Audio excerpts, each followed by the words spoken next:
We're going to move on now with new developments in the Jeffrey Epstein investigation. The British royal family is responding as new video raises questions about Prince Andrew's involvement with Epstein. And Lindsay Davis here with the latest. Good morning, Lindsay. Good morning to you guys. Prince Andrew, the Duke of York, is reportedly appalled by Epstein's alleged behavior. And now the relationship between the British royal and the financier is being scrutinized after both footage and recently unsealed documents connect the two. Overnight, a blistering statement from Buckingham Palace defending Prince Andrew after new video surfaced purportedly showing the prince at Jeffrey Epstein's Manhattan mansion in 2010. The palace telling ABC News the Duke of York has been appalled by the recent reports of Jeffrey Epstein's alleged crimes. His Royal Highness deplores the exploitation of any human being, and the suggestion he would condone, participate in, or encourage any such behavior is abhorrent. This video, which has not been independently verified by ABC News, purportedly shows the Duke of York at Epstein's home in December of 2010, waving to an unknown young woman. At that point, Epstein had already served time and registered as a sex offender in both Florida and New York.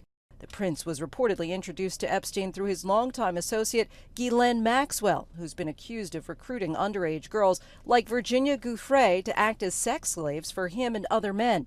Maxwell has never been charged and denies any wrongdoing. According to Giuffre, this photo of her with the prince was allegedly taken in Maxwell's London apartment in 2001 when Giuffre was just 17.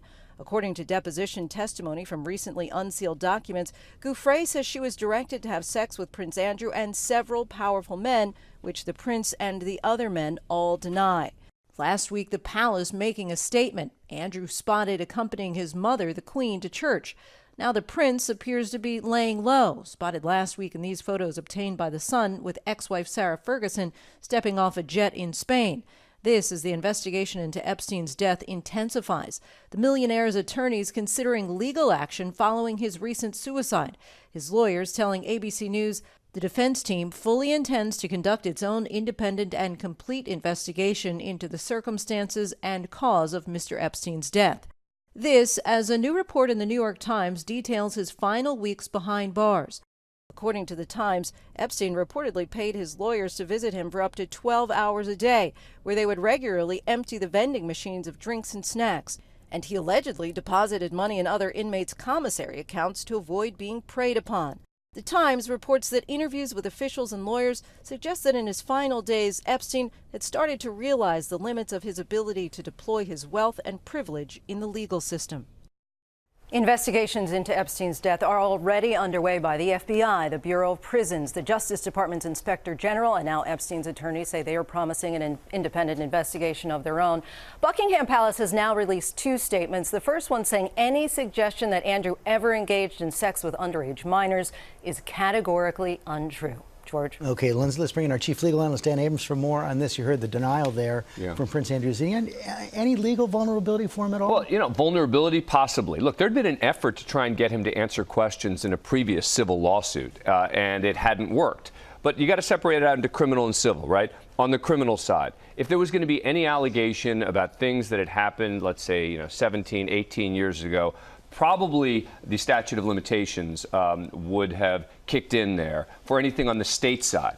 If you're looking at any federal crimes, this applies to him or anybody else who they're looking at. On the federal side, though, the statute of limitations would not apply if they can show that somehow someone was involved in the trafficking of minors or enticing minors to cross state line. If you can show sex trafficking, then the statute of limitations would not apply. Then you've got the possibility for federal crimes. But as of today, no indication that. But that could be why Epstein's former friend, Ghislaine Maxwell, could be in jeopardy. We know an investigation is going on there. That's the big investigation here. That's what the feds are investigating. They're investigating basically, were there other people who were part of a conspiracy with Epstein? Was he not working alone as part of this? And they would be charged with very similar crimes as Epstein was charged. So that's the real question now moving forward. One of the other questions I have is I can't understand why they were Epstein's attorneys, now I guess they're attorneys for the estate, why they're pursuing this investigation of his death. Yeah, and they're being referred to him as Epstein's attorney. I mean, Epstein has died, right? And I think all they're trying to do is sully up anybody else except for Epstein, right?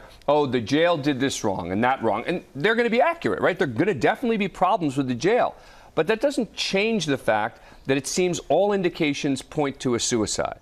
I don't understand why they're so, well, you know, we don't necessarily buy this.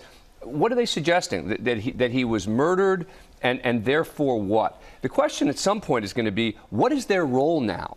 They're fighting certain legal fights about the non-prosecution agreement, and the response to them has been, wait a sec, why are you guys weighing in? What is your relevance here anymore? Jeffrey Epstein has died. Big question. Dan Abrams, thanks very much. Hi, everyone. George Stephanopoulos here. Thanks for checking out the ABC News YouTube channel. If you'd like to get more videos, show highlights, and watch live event coverage, click on the right over here to subscribe to our channel. And don't forget to download the ABC News app for breaking news alerts. Thanks for watching.